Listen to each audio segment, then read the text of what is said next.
রাজধানীতে সড়কে শৃঙ্খলার সংকট কাটিয়ে ধীরে ধীরে ঘুরে দাঁড়াচ্ছে ট্রাফিক বিভাগ। সব মোড়ে ও গুরুত্বপূর্ণ স্থানে পুরো দমে কাজ করছেন ট্রাফিক পুলিশ।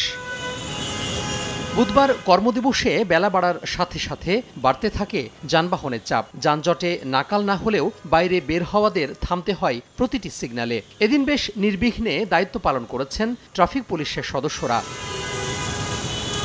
সড়কে গত কয়েকদিনের তুলনায় এদিন শিক্ষার্থী উপস্থিতি ছিল কম।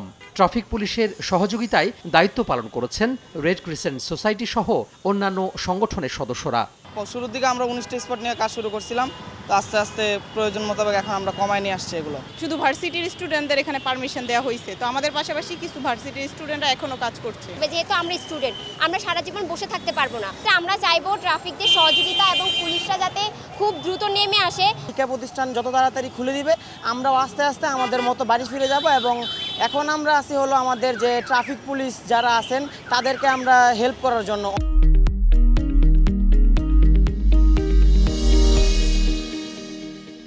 সড়কে দায়িত্ব পালন করা ট্রাফিক পুলিশ বলছেন, আগের থেকে আরও গতিশীল করতে চান তাদের কার্যক্রম।